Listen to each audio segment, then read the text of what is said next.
The hate army troll. It's the hate army, bro. The hate army, that guy. Hate army. Hate army general. Doing the hate army shit. Good vibes to the hate army. Shout out to hate. Shout out for hate. Shout out for hate. You know what? I'd like to give you an update. Let's go out, before we go to the schedule, let's do an update on the event that comes in 1 week. Are you guys aware of this? I wonder if you're even aware. In 1 week's time, 1 week from today, we're doing a special long-form React event over on my reacting channel, DSP Reacts. It is the Dark Side of Machinima event.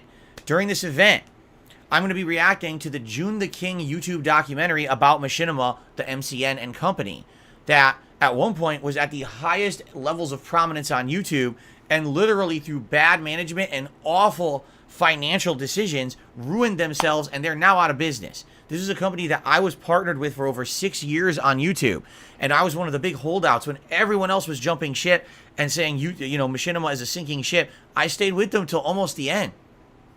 And I have a lot of different stories in regards to my relations with them, and that's what I'd like to talk with you about right now.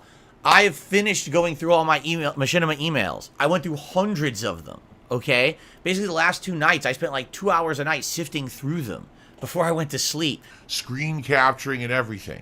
And there's a lot there. Just to give you a few previews, the way I'm going to try to work this out is that I'm going to try to sort these emails by topic and by story to make it interesting. Some of the stories, admittedly, I thought would be more interesting than they are. While other stories I didn't even remember, and this is very interesting. Like, for example, I actually had relations with Machinima in 2009. Before I ever partnered with them in 2011, I forgot all about that because they actually tried to scam me. I had forgotten all about that shit. Yeah, they tried to pull like a bait and switch scam on me with the Respawn channel, and I ended up not doing business with them for 2 years because they tried to be dishonest with me. And I can actually show you those emails and everything. Let's see. So that was my first relation. Then, you know, I started talking with Hutch, and Hutch basically introduced me to Machinima and got me partnered with them. And then what I could show, man, I'm trying to think. I think the first major thing after being partnered with them would just be seeing some of the money I was making, which was ridiculously exorbitant back in the day. It's nothing like what I make today.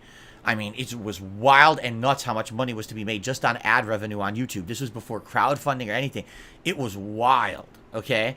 And then, probably the major things with them would have been like the E3 trip in 2012, how they planned all of that out and how weird it was planned and how ridiculously it was planned. Because I've actually never told you guys the full story. I told you a story that spun it positively because I was working with Machinima at the time.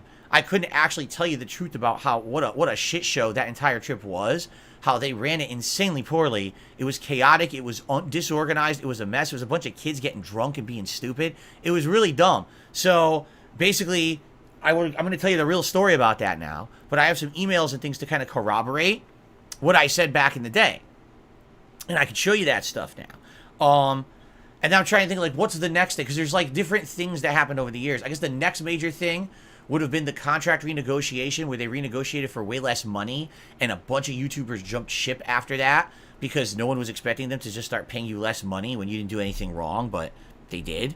And then I guess the next one would have been, let me see here.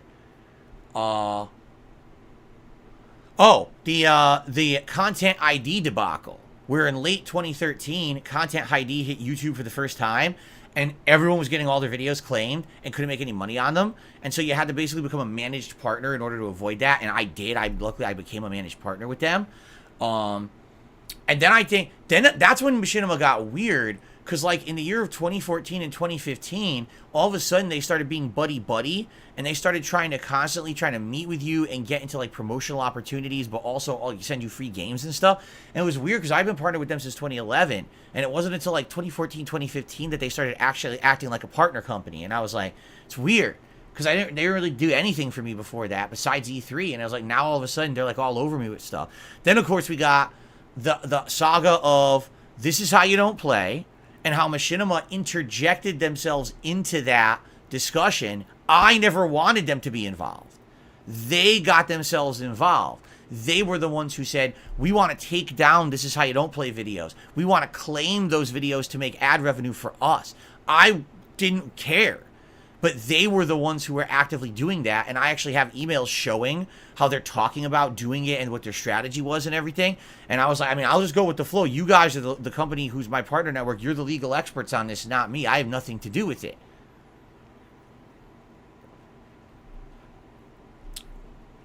So I got those emails to show you. And then, of course, we got the false copyright strike saga in 2015, where DSP Gaming got hit with a ton of false copyright strikes. And yes, Machinima advised me to delete hundreds of videos off my channel, as you'll see, in order to avoid more copyright strikes. Then we've got, I think there's one more thing that happened in 2016, but I can't remember what it was. And then, of course, we got the breakup saga, which was 2017, when basically I had a big falling out with Machinima during the adpocalypse, where they were not treating me with respect and they were just ignoring me for like 2-3 weeks and not really helping me while my business was falling apart all around me. And they gave me arguably some of the worst advice I had ever saw in my life. Like, seriously, I had never seen such bad advice. I kind of don't want to spoil what it is. You know what I'm saying? Like, I kind of don't want to spoil yet, because I think that'll actually be pretty interesting for you to see for yourself. But the advice they were giving me during the adpocalypse was one of the most ludicrous suggestions I've ever heard in my life.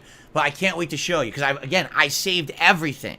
So I have all of these. What I need to do is in the next week sit down and sort them into these topics and basically get them available to load into my capture software to show you the emails that are kind of the most important. Here's the thing.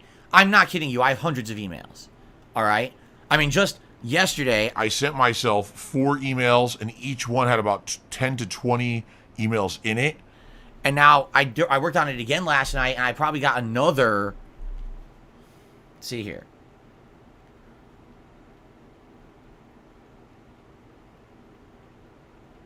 Oh, my God. Wow. Probably another, I'm not even kidding you, another 50 to 60 emails. Wow. So, yeah, I got some work to do. I basically have to sort through all of that. And I have to make it so that it makes sense. Make it make sense. It makes sense and it's interesting. I don't want to just show you 400 emails and be like, okay, here we are. No, I want to tell stories with these emails, you see? So I need to categorize it into these. I guess it's hilarious because my detractors say that my life has been a bunch of sagas, kind of like an anime, right? There's this saga, then that saga, the false copyright saga, the DDoS saga, the swatting saga, the incident saga, this saga, that saga. As dumb as that sounds, when it comes to Machinima, yeah, it kind of makes sense for this event to me to sort it like that. And so that way I can have like talking points for each story I want to tell, and then show up the corroborating emails that are pertinent to that story. You see? So, this is going to be pretty cool. Because it's actually, I mean, this is my 15-year anniversary coming up, right? This event essentially will be covering the years of like 2009 through early 2017. It's going to be kind of a trip down memory lane of all this stuff that kind of happened to me and Machinima was involved with. And fully disclosing it for the first time. I've never fully disclosed the truth behind any of this stuff because I worked with the company, and obviously when you're working with a company and they're the ones who are paying you, you don't want to be talking junk about them. You don't want to be showing their shortcomings and the problems that you had with them. And a lot of the times I did hold my tongue when it came to Machinima because I knew you know what they say, you don't bite the hand that feeds you. So you'll see what I mean when we get with this event next week. It's 1 week from today, but it's not here. It's over on DSP Reacts all day long.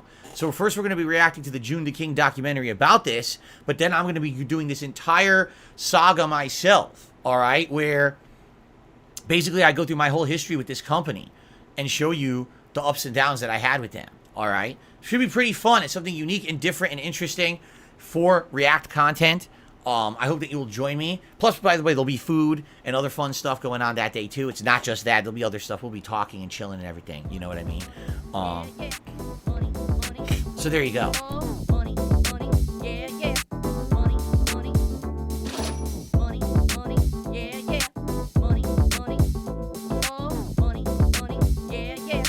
These contributions are mandatory. Typically helps me more than anything.